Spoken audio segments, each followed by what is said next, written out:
is CEMTV. Reliable news and entertainment.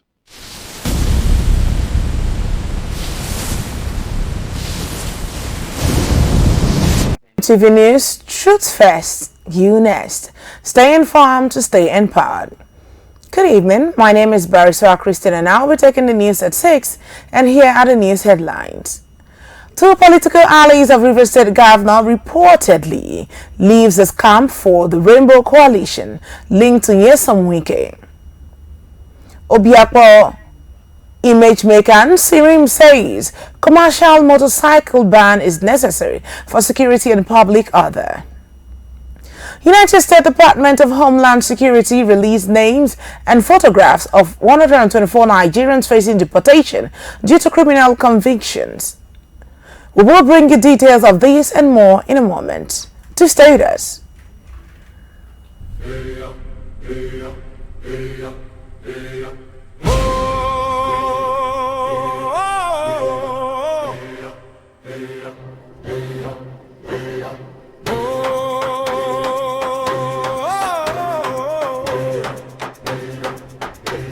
Is it time? I can't wait to see it.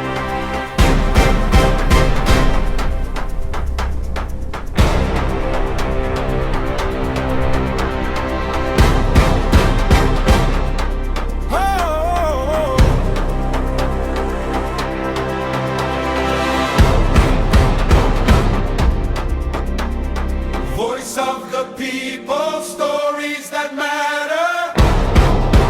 Oh wow! Truth in every moment, now and forever. Across every border, across every land, we form, we empower, together we stand.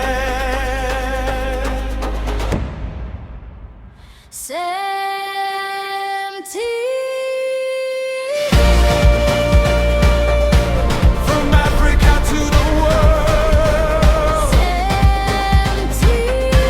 connecting every voice.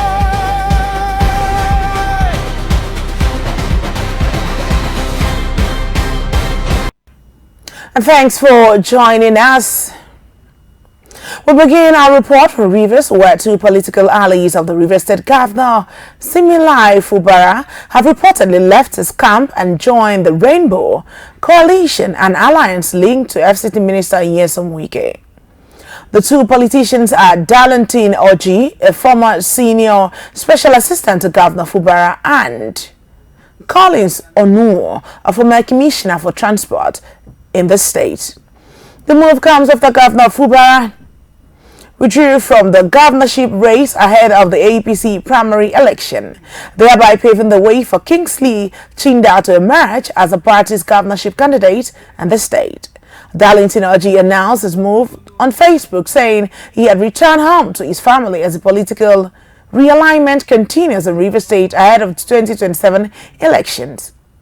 The Chief Press Secretary of Obiakpo Local Government Area and Rivers State, Goodluck Sirim, has restated the commitment of the local government chairman, Dr. Gift Wolu, to enforce the ban on commercial motorcycle operators in Obiakpo Local Government Area of Rivers State, effectively August 1st, 2026.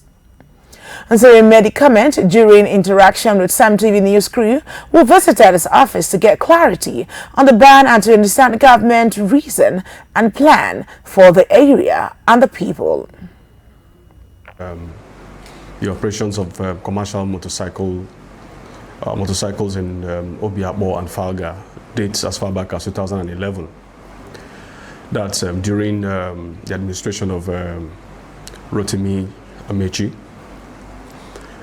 At the time that particular ban was placed, residents of Port Harcourt obeyed it to the letter. Then at some point, when he left office, some persons started operating in disobedience to that particular ban. And then somewhere around 2020, the then governor too, Chief Barrister Nyesom Wike, placed another ban on the activities of commercial motorcycles in just Obiakpo and Falga. this is not just Obiabo local government chairman waking up one morning and placing that ban. This is just enforcing a ban that has been there. And you talked about the reasons why it became necessary at this time to enforce these laws. Maybe I don't know the part of Port Harcourt you live, but I live somewhere around that Rumosi, Malakaya axis. That's where we have that's where we have a lot of bikes operating as we speak. In that axis alone, we have over 3,000 motorcycles. And the accidents that are recorded on a daily basis as a result of the operations, and then some of the carelessness amongst most of them, they're uncountable. Then when you look at the security concerns, we hear how people snatch bags on a daily basis, in those areas, still at gunpoint, and then jump on the bike and they move. It makes their movement easier. So these are some of the complaints that we have been, getting, and we feel that as a local government, this, like I said, this is not just Obiabo local government, making a law. This is Obiabo local government enforcing a ban that has been there by previous administrations. Reacting to concerns raised by motorists on the impact the ban would have on the living condition of commuters' businesses within the area and the livelihood of motorcycle operators will depend solely on the business for daily survival. The Chief Press Secretary indicated that there are plans to set up something to cushion for the effect of the burden in the coming days. If we are saying that it's just Obiabo and Falga, have you asked yourself how people survive in Lagos? Have you asked yourself how commuters go about in Abuja? Don't forget that when you're talking about cities in Nigeria, you must talk about Port Harcourt, Lagos, and Abuja. And I'm aware that in these cities, motorcycles do not operate. Commercial motorcycles do not operate.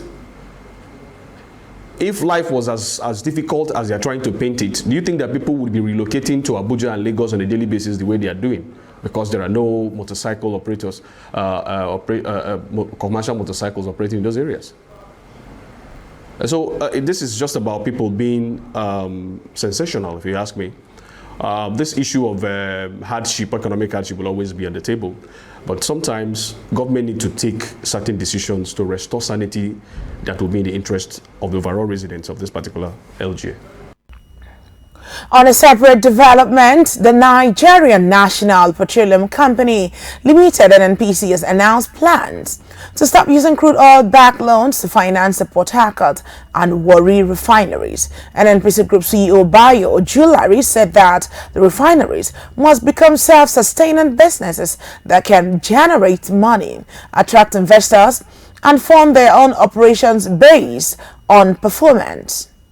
He explained that the company is moving away from the old system of borrowing money without linking it to refinery productivity. Instead, future funding will depend on how well the refineries operate and generate value. And NNPC is also exploring partnerships with foreign investors, including Chinese companies, to help rehabilitate, expand, and improve the refineries.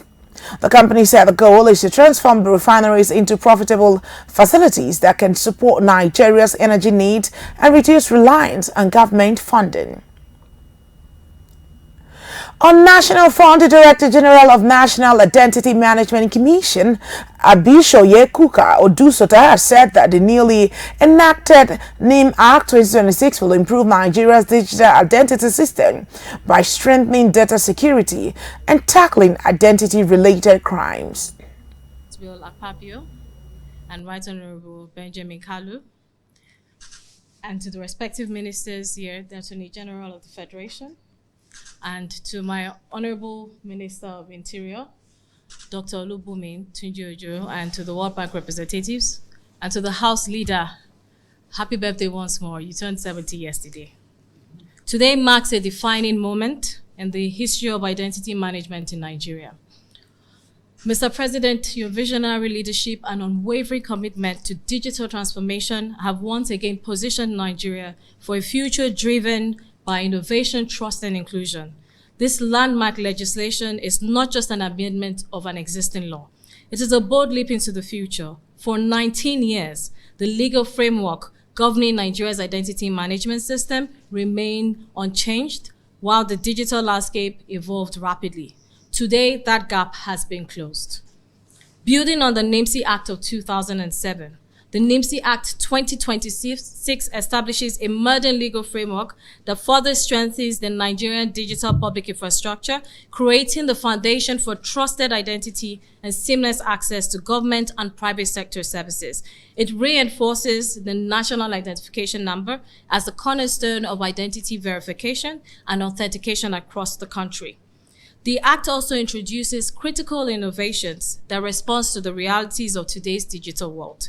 It strengthens the protection of citizens' personal data, reinforces cybersecurity measures, provides the legal basis for a robust national public key infrastructure, and supports secure digital authentication, encryption, and digital signatures. These provisions will enhance trust in digital transactions and protect Nigerians in an increasingly connected economy.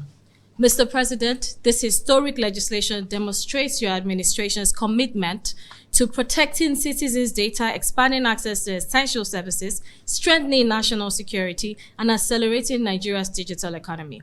It provides a strong legal foundation for building a trusted digital ecosystem that will galvanize the achievement of a $1 trillion economy by 2030 through economic diversification and social investment.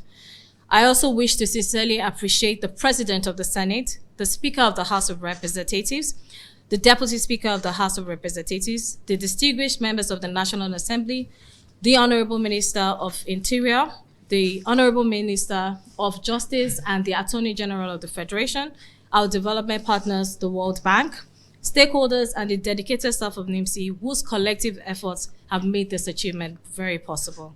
As a commission, we remain committed to implementing this act with transparency, professionalism, innovation, and the highest standards of data protection and service delivery. We will continue to work tirelessly to ensure that every Nigerian and legal resident benefits from a secure, inclusive, and efficient digital identity ecosystem. Once again, I thank you, Mr. President, for this historic gift to Nigeria and to generations yet unborn. God bless the Federal Republic of Nigeria. Thank you. She also noted that the new law gives NIMSI more powers to work with security agencies to arrest and prosecute identity thieves.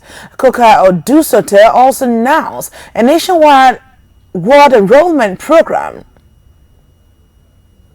to expand national identification number NIN registration and ensure that more Nigerians are captured in the identity system. The Minister of Information, Mohammed Idris, has commended the development and called for more public awareness and cooperation among government agencies to maximize the benefits of the new law. Meanwhile, heavy rainfall and flooding have disrupted electricity supply in parts of Lagos and Osun State, forcing power companies to temporarily cut off electricity supply in affected areas to prevent a complete collapse of the power grid. Eco Electricity Distribution Company has said that outages in some Lagos communities were caused by disruption on major transmission lines, including the Osogbo Ikeja 330 kV and Beni Egbe 330 kV lines. The affected areas include parts of Lekki, Chevron, Ikate, Oniru, Aja, Osakpa, and surrounding communities. Agency say that it is working with the national grid operator to restore normal electricity supply once the damaged transmission lines are back in service. Meanwhile, the Ibadan Electricity Distribution Company reported that flooding at the Ilarian Junction substation in Osun State affected several feeders, which caused outages in some communities, including Efewara, Iwara, Irobo, Isere, and nearby areas. Both companies apologized to customers and has assured residents that efforts are ongoing to restore power supply. Turning now to Oyo State, where Deputy Governor Bayo Lawal has visited the scene of a violent clash in the Ojo area of Ibadan to assess the situation and reassure residents of their safety.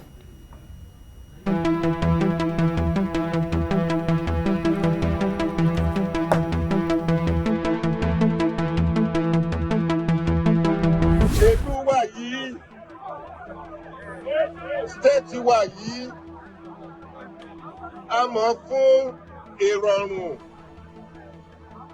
ìdàgbàsókè. A ti ṣe bí Ọ̀yọ́ láàrí o, Ọ̀yọ́ ò ní ṣe bí ẹnì kọ̀ọ̀kan. A ń láti dúpẹ́ fún gbogbo àwọn tó ṣẹ̀wálẹ̀ nípínlẹ̀ Ọ̀yọ́ tó yẹ pé ìrìn àjò àǹfààní fónílé àtàlejò lọ́ fi lé wa lọ́wọ́. Ọlọ́run ò ní jẹ́ ìlú ìbàdàn. Nọ́mbà 2, ìkejì, èyí tó ṣẹlẹ̀ lánàá mọ́jú yìí, nǹkan ọ̀bànújẹ́ ni, èyí tó sì lè tako ààlà sọ̀rọ̀ wa nípínlẹ̀ Ọ̀yọ́ ni. Ṣùgbọ́n ìjọba ò ní jẹ́ kí gbogbo ẹ̀ dàrú lábẹ́ báyòówù bó ti jẹ́. Fúnde eléyìí, lákọ̀ọ́kọ́ mo bá gbogbo àwọn ọ̀dọ́ wa àtàwọn àgbàlagbà, mo gbà wá níyànjú pé gbogbo tó ṣẹlẹ̀ etí ìjọba ó ti dé tí ìjọba.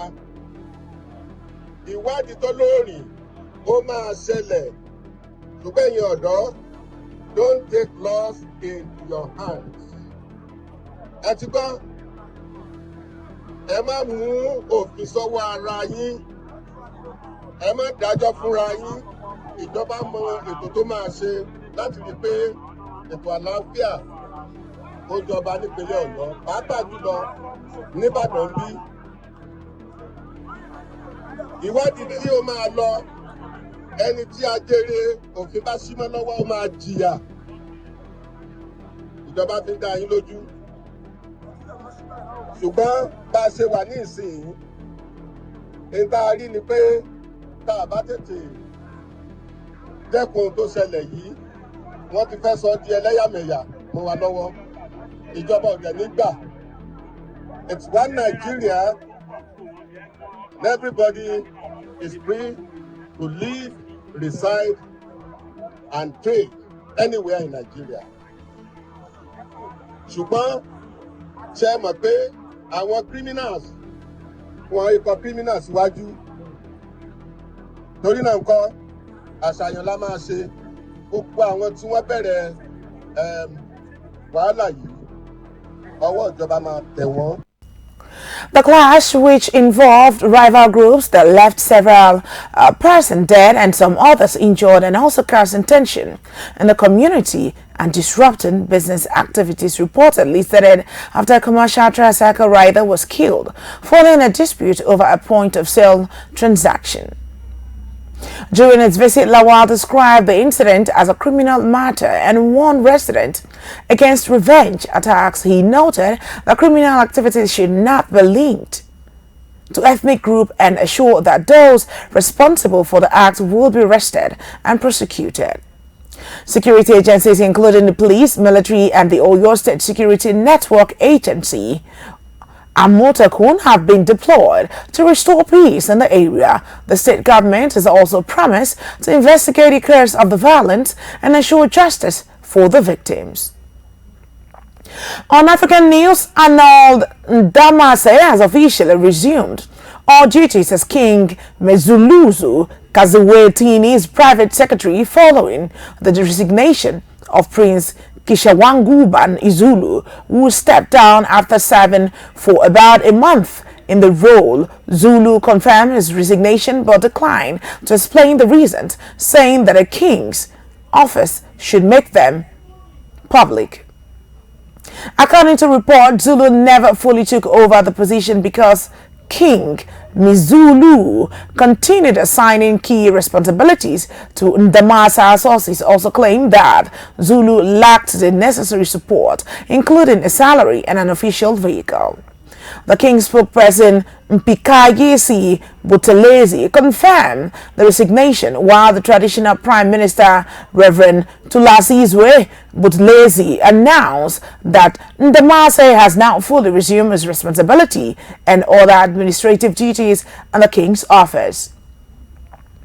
On the foreign scene front, United States Department of Homeland Security has released the names and photograph of 124 Nigerians it says are among foreign nationals facing deportation due to criminal convictions.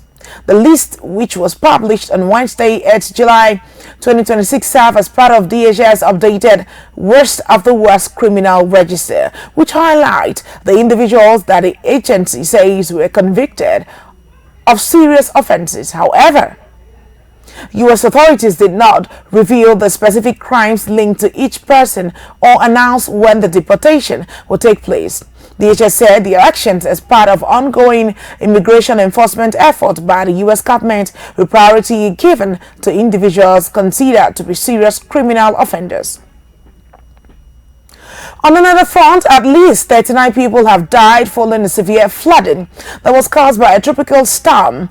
Maysak hit southern China. The worst hit area was Hangzhou in Guangxi province, where a partially collapsed reservoir dam triggered a deadly flooding that killed 26 people and 9 others still missing.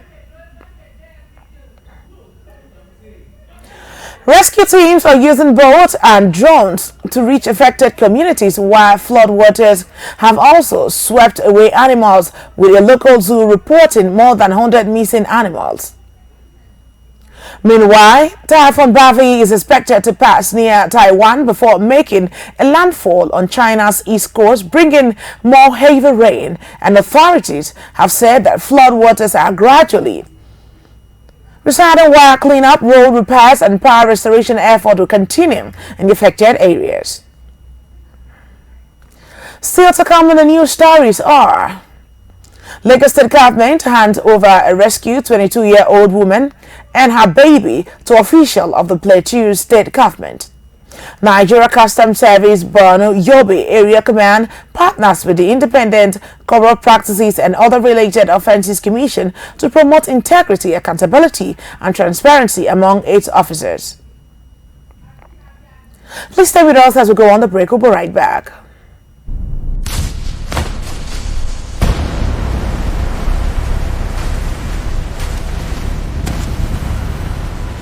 This is CEMTV. Reliable news and entertainment.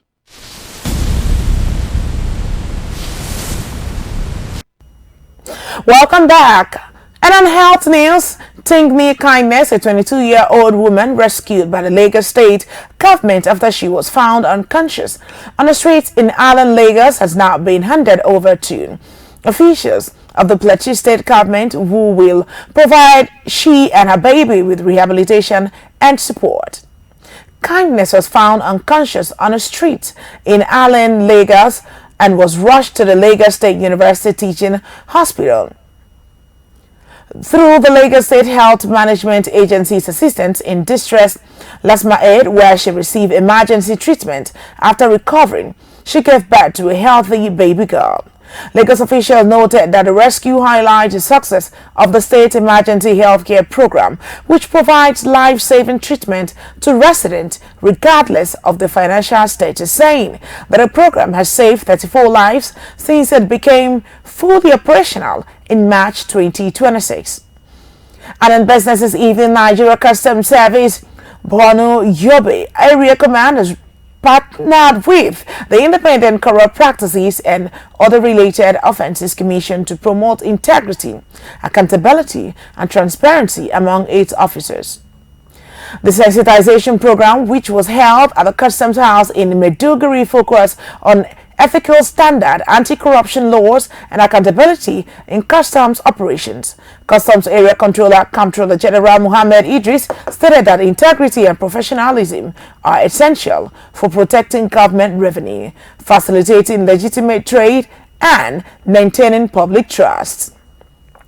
During the session, ICP officials educated officers on corruption prevention, reporting procedures, ethical decision, and whistleblower protection. The commission also donated anti-corruption advocacy materials and copies of the ICPC Act to the Customs Command.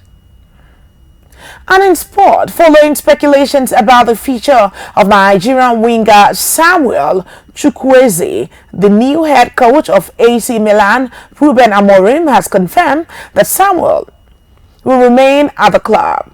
The coach said that Chukwueze is an important player because of his ability to beat defenders one-on-one and that he fits well into his tactical plans. He also added that the club want to focus on improving its current squad before signing new players. Chukwueze is now expected to join AC Milan pre-season training for a regular place in the term ahead of the new season. Following the recent development, and in entertainment this evening, May Odeche has filed a lawsuit at the Lagos State High Court against her former lawyer, Emeka Ugwonye, link Edoche's ex-fiancé Yinka Tyson and operators of several social media accounts over alleged cyberbullying, harassment, and defamation. She claimed that the defendants have carried out a coordinated online campaign against her for years by sharing false allegations, edited photos, images, insult, and other damaging content of her. May is asking the court to stop them from making further posts about her or the removal of the alleged defamatory content and social media account, and direct the platform to reveal the identities of the account operators. She also alleged that the online attacks have hurt her reputation, affected her business deals and endorsement, exposed her family to harassment, and caused her emotional distress. The court has ordered that the defendant be served a legal document and the case has been adjourned for a service report. And that is CEMTV News at 6. But before we go, let's take a look at the headlines. We inform you that two political allies of the Rivers State governor have reportedly left his camp and joined the Rainbow Coalition and linked to Nyesom Wike. We also inform you that heavy rainfall and flooding had disrupted electricity supply in parts of Lagos and Osun State. And on the foreign scene, United States Department of Homeland Security has released names and photographs of 124 Nigerians facing deportation due to criminal convictions. And in health, Lagos State government has handed over rescued 22-year-old woman and her baby to officials of the Plateau State government.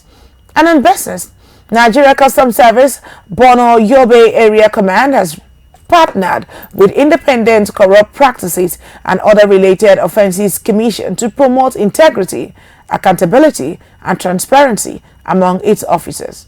You have been watching CEMTV News at 6. Do ensure to follow us via our social media handle at CEMTVPLUS across X, Facebook, Threads, and Instagram. We are also available on Nicomsat channel. Do well to watch us on free-to-air.